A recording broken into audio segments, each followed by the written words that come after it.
Guys कैसे हैं आप लोग। आज देखते हैं एसएससी का आगे का पोर्शन भैया। तो बिना समय गंवाए हुए पहला सवाल क्या बोल रहा है कि NH4 का होल ट्वाइज SO4 के एक अणु में कितने परमाणु होते। तो क्या कह रहा है कि भैया NH4 का होल ट्वाइज SO4 के एक अणु में कितने परमाणु होते। तो कितने होते हैं 15। कितने होते हैं 15। और आगे बढ़ जाओ। क्या कह रहा है कि यदि बहुलक और मध्यिका के बीच अंतर 2 है तो मध्यिका और माध्य के बीच अंतर ज्ञात कीजिए दिए गए क्रम में, है ना। क्या करोगे, यदि बहुलक और माध्यिका के बीच अंतर 2 है तो माध्यिका और माध्य के बीच अंतर कितना होगा। तो कितना होगा 1। और क्या करना जाओगे, आगे बढ़ जाओगे। क्या बोला कि दिए गए कथन पर विचार करें और तय करें कि दी गई पूर्ण धाराओं में से कौन सी कथन इसमें अंतर्निहित है। कथन का यह क्या है भैया कि अपार्टमेंट एसोसिएशन द्वारा शुरू किया गया स्वच्छ भारत अपने शहर को साफ रखें अभियान को उसके निवासियों से ज़्यादा प्रतिक्रिया नहीं मिल पाई। तो इसको हम क्या पूर्ण धारणा क्या रहेगी, स्थानीय निवासी अपने अपार्टमेंट को साफ नहीं रखना चाहते या एसोसिएशन अभियान में असफल रही।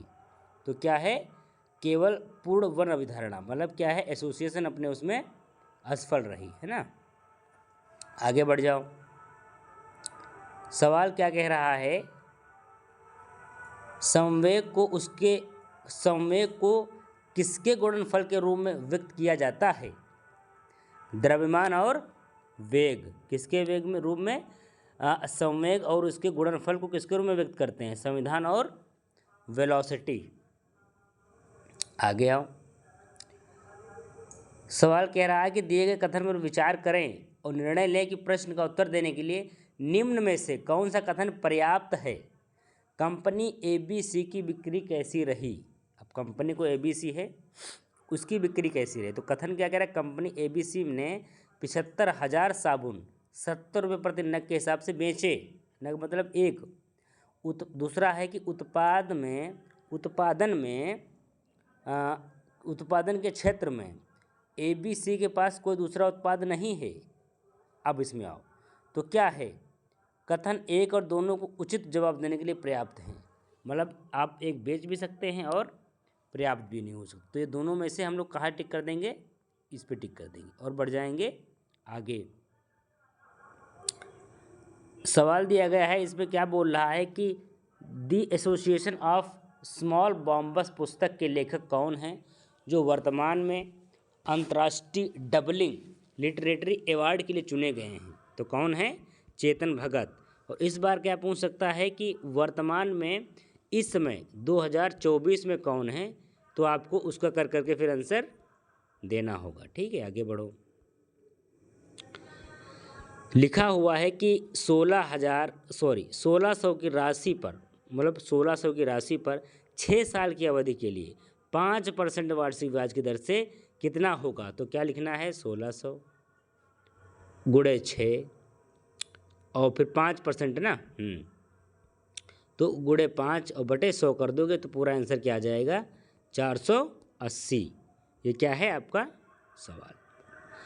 अगला भैया कह रहा है कि रिक्त स्थान में सबसे उपयुक्त विकल्प भरें कि वे पौधे जिनमें पौधे के विभिन्न भाग उपस्थित नहीं होते हैं वे किस समूह से संबंधित हैं।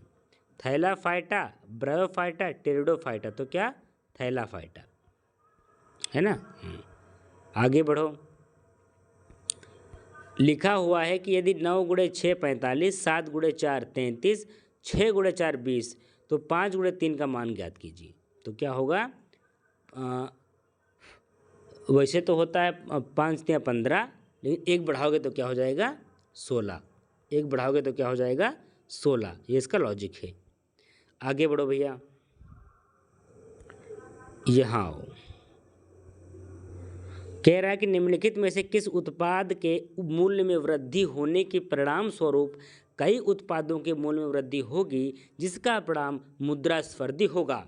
तो क्या है, वो है पेट्रोल, जिससे तुम्हारी क्या चलती है, मोटर बाइक जिस पे तुम घूमते हो, अगर ये ना चले तो तुम कैसे घूमोगे।